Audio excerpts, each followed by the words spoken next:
Hey guys, welcome back to my channel. Thank you all for being here. So I want to show you my kitchen, the reveal, and the way I started.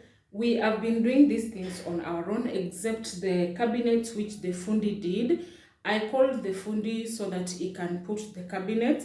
I bought the board that I wanted to put there, and then he did make the cabinets for me. He actually did an amazing job because the finishing on the lower side of the sink where there were openings was not aligned nicely. He really tried to fit in the cabinets. That place was not meant to have any cabinets. Like, the owner decided that it's going to be just open the way he just left it.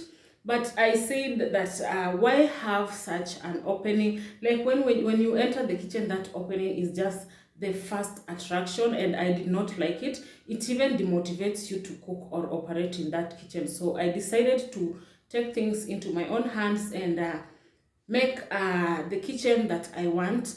In as much as it's not where it's supposed to be, but at least it's what I'm happy with at the moment. We had to do things on our own. Even the contact paper, putting contact papers is not something that is easy. You have to be very keen and align that paper nicely, otherwise it will mess you up. You'll have to go back and buy another paper, because when it wrinkles up, aligning it is not something that is easy. And putting contact papers, bringing people to put the contact papers is very expensive. So I had to skip that part of spending so much for the kitchen. Yet it's a rental house.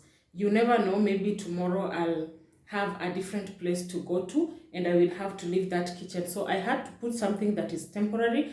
Even the cabinets that I did put are the cabinets that are, it's something that I can remove and go with whenever I want to move out of this house and leave the kitchen as I found it. But just to have a beautiful kitchen and operating a good kitchen, I love being in the kitchen. Most of my time I spend in the kitchen, so I wanted a space that motivates me to even cook more. So I decided to make those changes.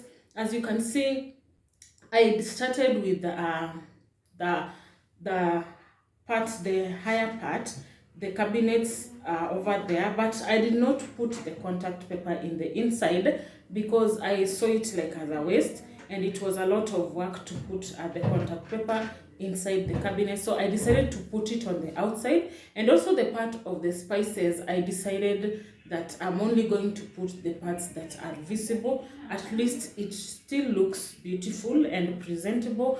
I love the work that we did there. And also on the surface, I decided to go with black. I love black.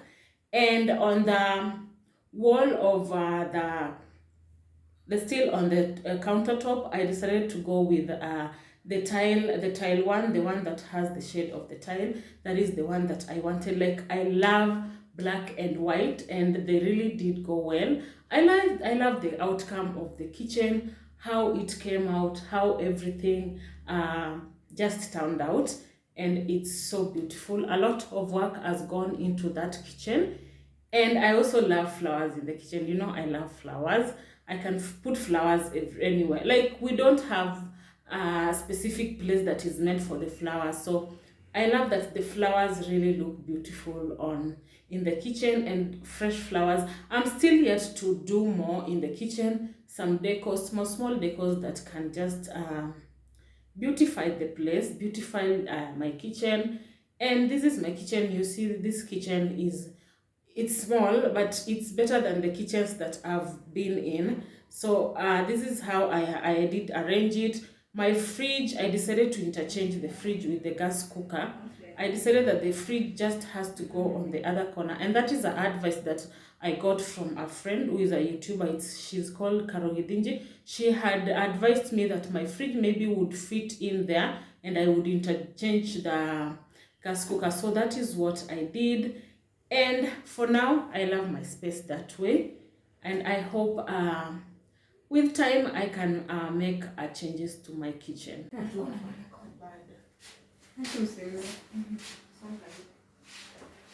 We want to make some dinner, and today I'm with my sister.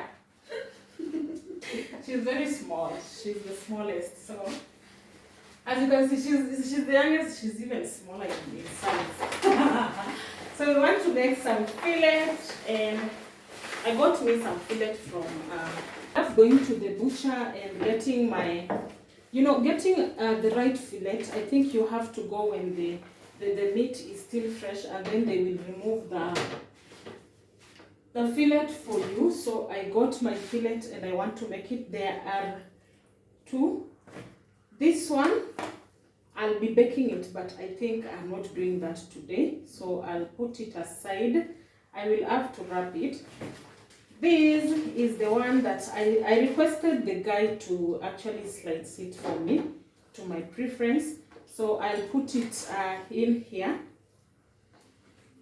And then I'll wash it because it's so bloody.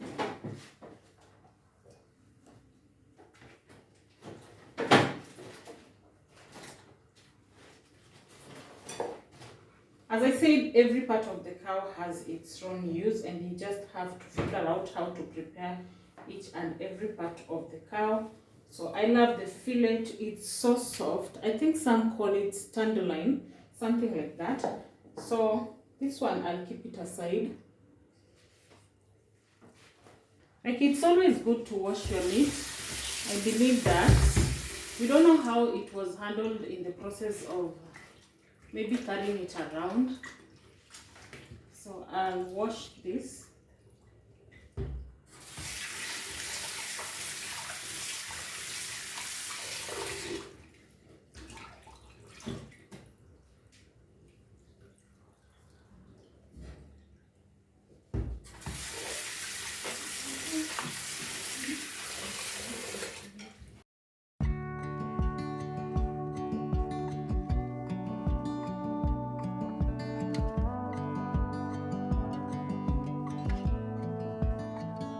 Saw the ending before the movie was done. I got thick skin because I've been burned before. I got baggage that you don't know of. Learn the hard way. So to begin with, I want to marinate my meat, and I will be using cornstarch as a binder. So here is the fillet. I'll be using cornstarch.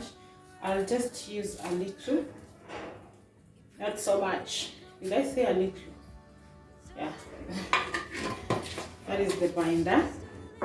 And then I'm throwing in a little bit of the spices. I don't want to do much because I'll infuse my oil. So I'm using turmeric. Let me say a quarter. I'm using a little bit of paprika. Actually, this is smoked paprika. So this is not the normal paprika, it's smoked. And then I'm using the onion powder. I was told it's not onion powder, it's powder. But I don't have time to mention that. I'm used to saying powder. So some garam masala, a little bit. Some garlic powder. It's powder. Some curry powder, and some salt. Yeah. So I'll put that in. I'm going to use my hands, or let me use this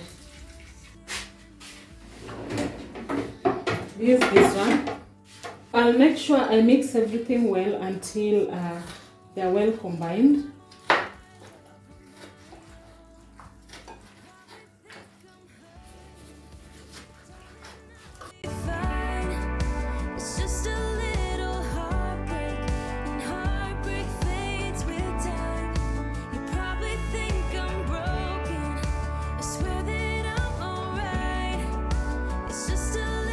So I will also add in some all-purpose flour.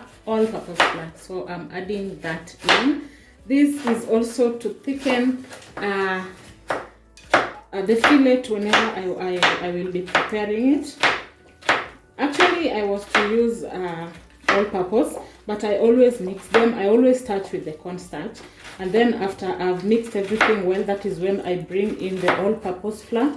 So I'm going to mix that well. Let me add salt because I want to get good flavors from both the meat to also infusing the oil. So I've added a little bit of the salt. Then I'm going to mix this well. I'm not going to let it sit, but you can let it sit overnight or for some hours in the fridge. We just want to cook early, so I'll be fine. It's just a little heartbreak, and heartbreak fades with time. You probably think I'm broken. I swear that I'm alright. It's just to begin with, I'm going to add some oil into this pan. I'm using this deep pan. I'm using the ingredient that I did use to marinate. I don't want them to burn, so I'll immediately add in the fillet. So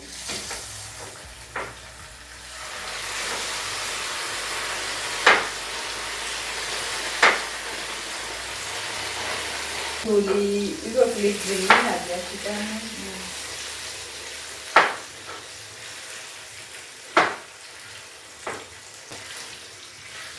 I will increase the heat, and then I'm going to mix this well until they are well combined with all the spices from the oil.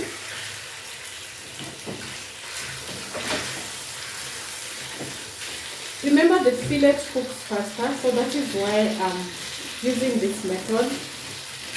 So I'll mix it well.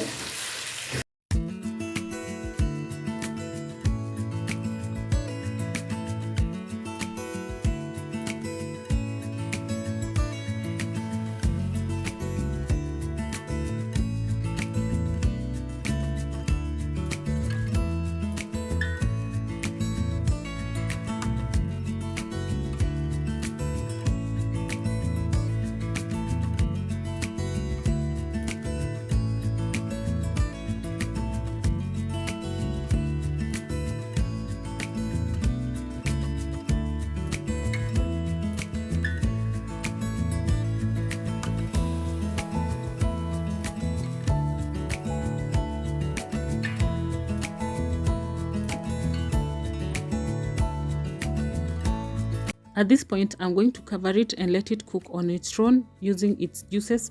The meat does release its juices. So after like 10 minutes, I'm going to uncover it because at this point, it's slightly cooked.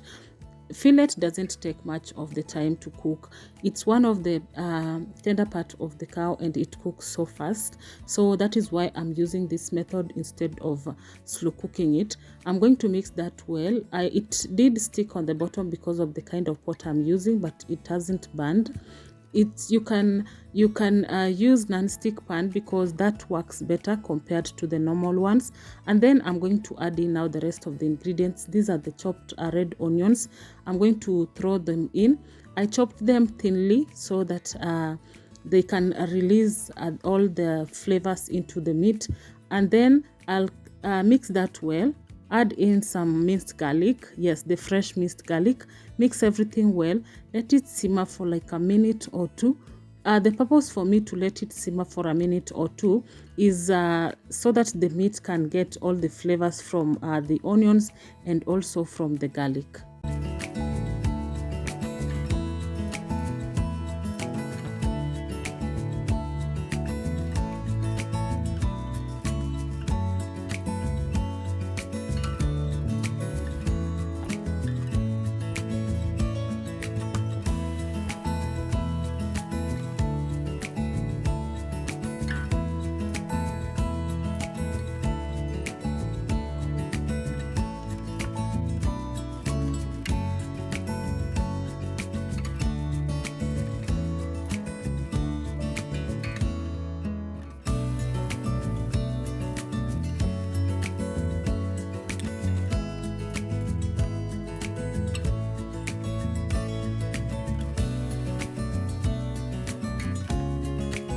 After for like 2 minutes, I'm going to add in the dark soy sauce.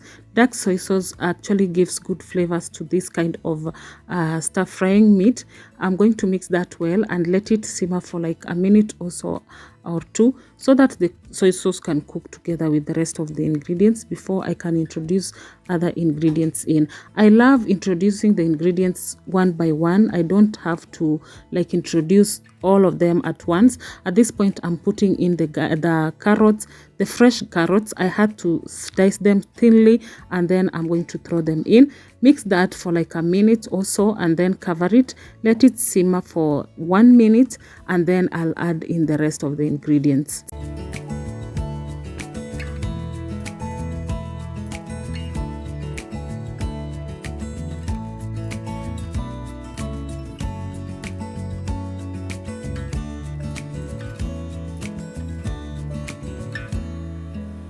This point, the carrots are nicely cooked, not too crunchy, not too soft. So I'm going to mix that well before I can introduce the final ingredients. As I said, you have to include each and every ingredient at each step, because we want flavors, and to get the flavors you don't have to throw everything inside. I love this kind of meat, and I love it because it's very soft first of all, and it cooks very fast. It has its own flavors as well. So I'm adding in the red, green and yellow bell peppers. They give good aroma to such kind of meat. I'm going to stir this for like a few seconds before I can let it simmer also for a minute. We don't want our peppers to overcook.